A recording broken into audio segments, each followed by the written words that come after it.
Another day, another mini vlog. Samahan nyo naman ako sa kaganapan ng aking buhay.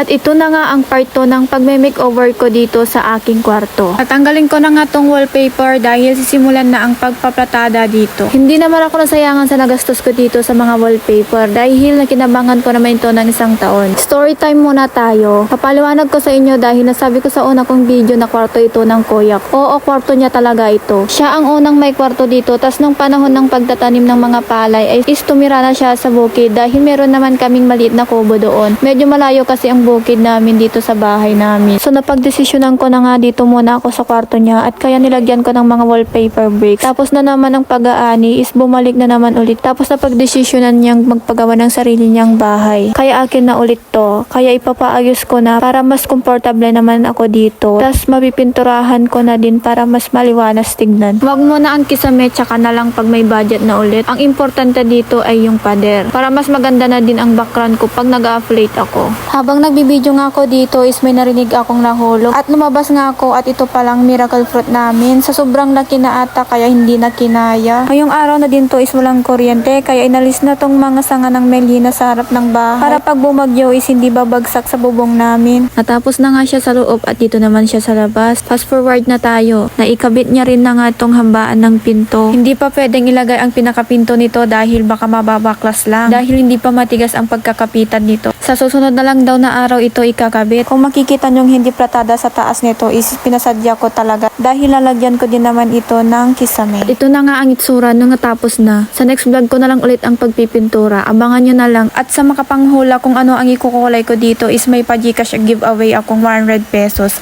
Comment nyo na lang sa baba kung anong kulay ang ipipinta ko dito. At sa mga lucky sharer naman natin is may pa-Gcash giveaway din akong 100 pesos. Abang-abang na lang. Thank you for watching.